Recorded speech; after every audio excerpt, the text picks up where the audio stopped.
जी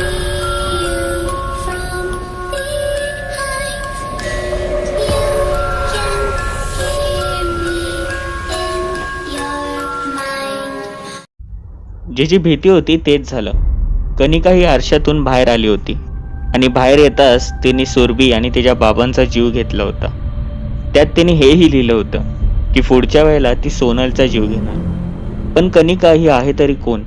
आणि हो, तिला परत पाठवणं किंवा घालवणं हे का अवघड होतं? ती सोनलचा जीव घेणार की नाही हे आपण पाहूया. म्हणजेच कनिका ती आरशातून बाहेर येईल भाग 2. पण पहिला भाग हा आपण पाहिला नसेल तर तो आत्ताच पहा, कारण की त्याशिवाय तुम्हाला दुसऱ्या भागाची मजा येणार नाही. इकडे सुरभीचा देखील अंत्यविधी केला. पोलिसांना त्या तिघांवर संशय होता. या तिघांनी समजवले की आम्ही नाही तिला मारलं, त्या कनिकाने मारलं. पण पोलिसांना भूतांवर विश्वास नव्हता. पोलिसांनी देखील यांना काही दिवस ही बाहेर राहण्याची परवानगी दिली. आणि विशाल बोलला, आता एकच पर्याय, जे पुस्तक जळाले होते त्यातूनच काहीतरी शोधण्याचा आपण मार्ग काढू.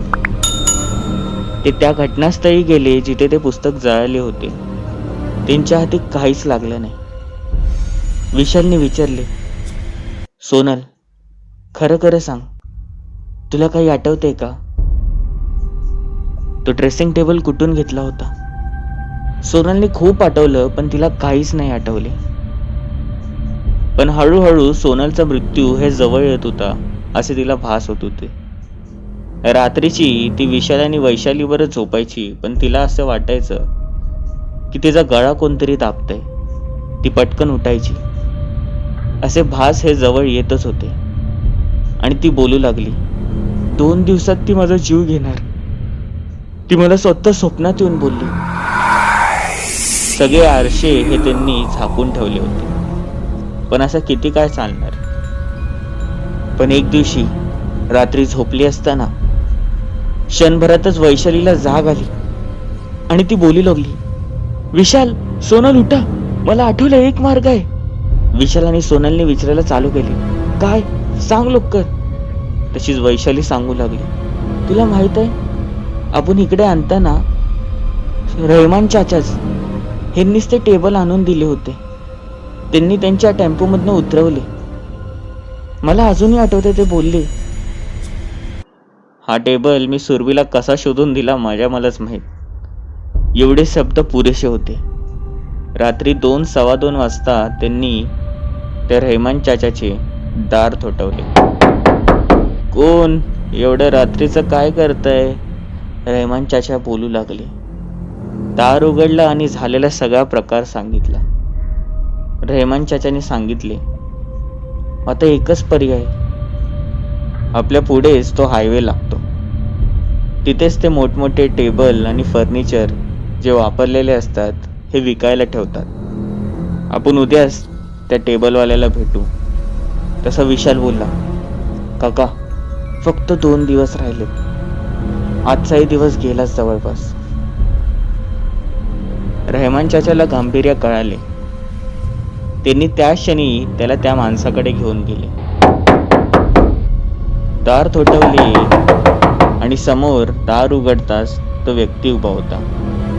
रहमान चाचा बोलले, तुम्ही तेच ना, ज्या दिवशी आम्ही हा टेबल सुरभी आणि मी हा घेऊन आलो? तो समोरचा व्यक्ती हा विचारू लागला, कसला टेबल आणि एवढ्या रात्रीचं काय तुम्हाला टेबलचं पडलंय? रहमान चाचाने नीट सांगितले, अहो टेबल म्हणजेच तो ड्रेसिंग टेबल. तसंच तो पुढचा व्यक्ती बोलला, कसला ड्रेसिंग टेबल? आणि विशाल रागात बोलला, अरे नाटकं करू नकोस, तुझ्या त्या ड्रेसिंग टेबल मधनं कनिका येते. एवढे शब्द ऐकताच समोरचा तो व्यक्ती शांत राहिला.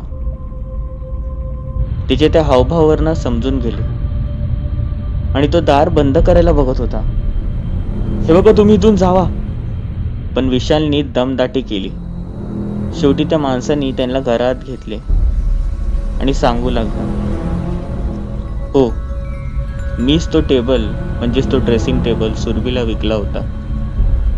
एके दिवशी सुरभी ही त्या हायवे शेजारी जात असताना तिला तो ड्रेसिंग टेबल फार आवडला. तो ड्रेसिंग टेबल माझ्या इथे येताच माझ्या घराला जणू पनवती लागली होती. घरातले सगळे धान्य संपत होते. पैसा नाहीसा झाला होता. घरातील परिस्थिती ही बिघडू लागली होती आणि मलाही कणिकाचे भास होऊ लागले होते. त्यातच तिचे ते पुस्तक होते. पुस्तक म्हणजे?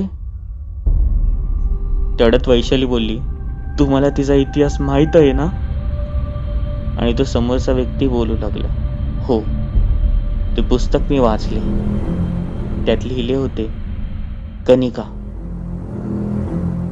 अभ्यासात अतिशय हुशार मुलगी. शेवटच्या दिवशी हॉस्टेलमध्ये पार्टी झाली आणि तिचे 3 मैत्रीण हे तिच्यावर होते. सगळे झोपी गेले. हे ह्यांच्या खोलीत आले आणि 3 मैत्रीण हे एकमेकींना गळा आणि मिठी मारून रडू लागले. संपलं आता सगळं. मी तुम्हाला खूप मिस करेल. त्यात कणिकाही बोलली, मीही तुला खूप मिस करेल. सृष्टी आणि रश्मी. आठवते पहिला वर्ष कशी आपले भांडणं व्हायचे. न कळत मला समजलेच नाही की आपली दोस्ती ही भांडणामधून ही अशी काही एवढ्या ही जवळकीमध्ये बदलेल. सृष्टी बोलली, हो ना. या तिघांनीही हे मद्यपान केले होते, म्हणजेच दारू पिली होती.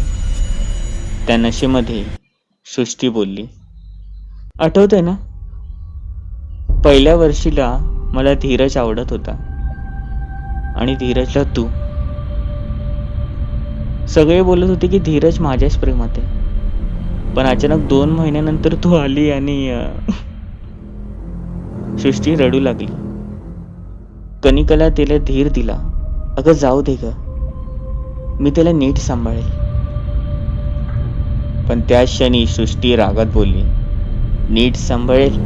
तुझी लायकी तरी आहे का?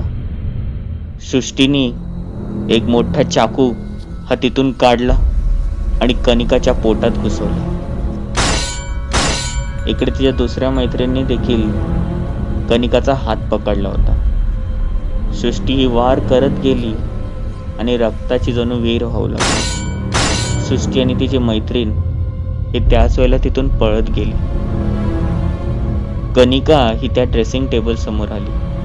तिथेच असलेल्या त्या पुस्तकामध्ये जी तिची डायरी होती, तिने शेवटचं पान लिहिलं की मी आता जात आहे, पण त्या ड्रेसिंग टेबलवरच मी माझे प्राण सोडणार आणि मी परत येईल.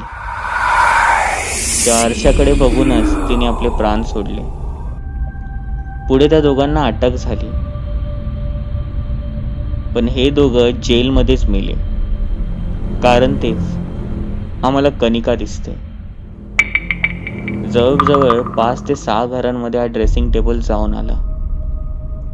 आणि हो, प्रत्येक घरामध्ये कोण ना कोण हे मारले गेले. माझ्याकडेही हे आलंच, पण अगदी काही दिवसात मला हे कळालं आणि तो ड्रेसिंग टेबल नाइलाजाने मी सुरभीला विकला. पुढे काय झालं ते तुम्हाला देखील माहिती. हे सगळं ऐकताच विशालनी एक फोन लावला. विशालनी वैशाली आणि सोनलला सांगितले, तुम्ही या पत्त्यावर पोचा. इकडे विशाल आणि रेहमान चाचा यांनी तो ड्रेसिंग टेबल घेतला, अर्धा फुटलेला, आणि तो सोनल आणि वैशाली यांना सांगितलेल्या ठिकाणी आणला. ते पाहता सोनल आणि वैशाली थक्क झाली, कारण की त्या ठिकाणी सगळीकडे आरशेच आरशे होते. 30 आरशे.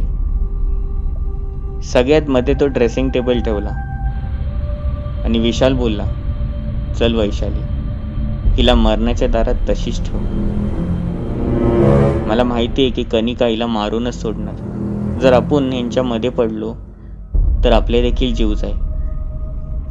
त्याच क्षणी वैशालीने विशालच्या एक कानाखाली लावली. पण इकडे वैशाली सोनलला वाचवायला जाणार, पण विशालने तिचा हात धरला आणि तिला ओढत बाहेर नेले. सोनलचे पाय हे बांधले होते ती तशीच तिथे बसून होती. बाहेर जाता विशाल बोलला, कनिका, जा, तुझी शिकार आहे तिकडे, मार तिला आणि आमचा पाटला सोड. रेहमान चाचाही बोलू लागले की तू हे काय करतोस, पण रेहमान चाचाला त्यांनी गप केले. तो जोरजोराने बोलत होता, कनिका, ये तुझ्यात हिंमत असेल तर आणि मार तिला. क्षणभरातच तिकडचे सगळे लाईट हे बंद चालू होऊ लागले.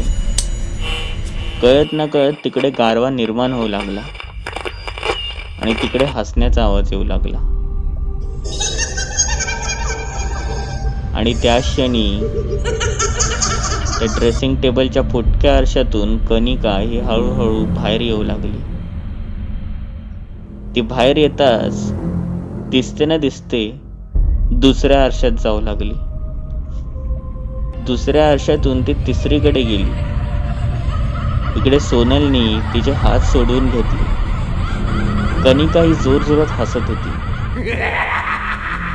ज्या आरशात कनिका जात होती त्याच आरशामध्ये सोनल ही काही ना काही फेकून त्या आरशे फोडत होती. 30 आरशाचे आता 2 ते 3 आरशे राहिले होते. कनिका तिच्या मस्तीमध्ये अक्षरशः बुडाली होती. तिचं एक भयंकर रूप पाहून सोनल ही रडू लागली होती. कनिकाच्या चेहऱ्यावरनं मांस हा तसाच गळत होता. पोटातून अक्षरशः रक्त वाहत होते. आणि शेवटी कनिका बोलली, झालं, आता मी तुझा पण जीव घेणार, तुला पण मारणार.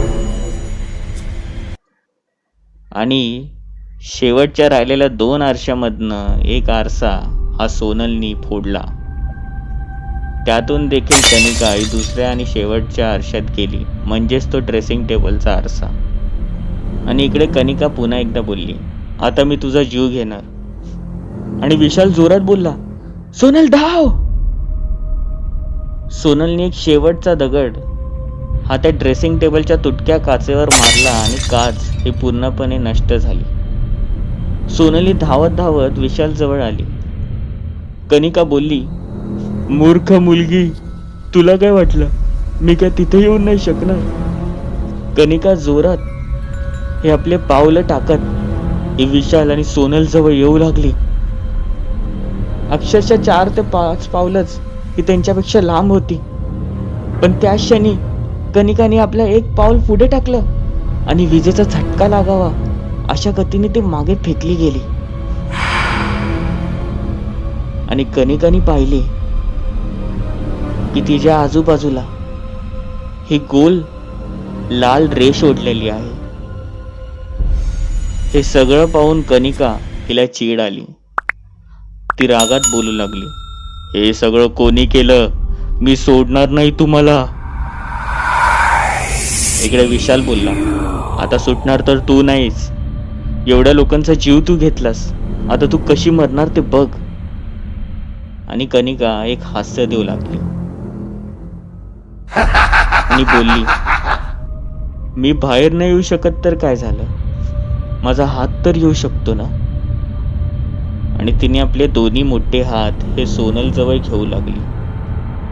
सोनल जवळ ते हात येतनाच तिकडे एक तांत्रिक आला आणि तिच्या त्या हातांवर तिच्याजवळ असलेली माळ टाकली. सोनल जोरात किंचाळली. आणि यापुढे त्या तांत्रिकाने मोठमोठे मंत्र बोलून कनिकाला कमजोर केले. कनिका खाली बसली आणि तो मांत्रिक बोलला. त्याने मंत्र पुटपुटले आणि बोलला, हे परमेश्वरा, अशा भटक्या आत्म्याला तू शांती दे. आणि आपल्याजवळ असलेला एक अंगारा हा त्याने कनिकाजवळ फेकला. कनिका जोरात किंचाळली आणि क्षणभरातच अदृश्य झाली. सोनल ही रडत होती आणि विशालला विचारू लागली, दादा हे काय होतं रे. आणि विशाल सांगू लागला की ज्या वेळेला मला हिचा इतिहास कळाला, मला एक समजलं की ही आरशाच्या बाहेर येत नाही कधी. म्हणूनच इकडे मी सगळे आरसे आणले, जेणेकरून तिचं ध्यान भटकावं. ज्या वेळेला ती या ना त्या आरशामध्ये फिरत होती, त्याच वेळेला मी आणि त्या तांत्रिकाने बाहेर गोल मोठी रेष काढली. तिचं लक्ष नव्हतंच. या रेषमधनं ती बाहेर येऊ शकत नव्हती. आम्ही वरती असा इंतजाम केला होता जिथे वरती काच नसावी, जेणेकरून ती वरती देखील जाणार नाही. त्या रेषेच्या आत ती पूर्णपणे अडकली. इकडे सगळे आरसे तुटले होते, म्हणून ती आरशात जाऊ शकत नव्हती. मग काय, बाहेर येताच मांत्रिकांनी त्यांचे काम केले आणि आता ती कायमची गेली. यापुढे ती आता कोणाचा जीव नाही घेणार, असं बोलता सोनल, वैशाली हे रडू लागले. पण खरं सांगायचं तर सुरभीची एक चूक ही तिच्या जीवावर तर बेतलीच, पण सोनलच्याही बेतली असते. म्हणूनच कधीतरी मस्ती करताना त्या मस्तीमध्ये आपण कुठल्या भूताला तर आमंत्रण देत नाही ना, याचा देखील विचार करा. नाहीतर येईल कनिका. कथा कशी वाटली? आवडली असेल लाईक, नसेल आवडली तर डिसलाईक. तुमचेही काही कथा अनुभव असतील तर डिस्क्रिप्शनमध्ये दिलेल्या मेल आय डीवर, फेसबुक आय डीवर मला नक्की सेंड करा. इंस्टाग्रामवर फॉलो करायला विसरू नका. भेटूया पुढील भागांमध्ये.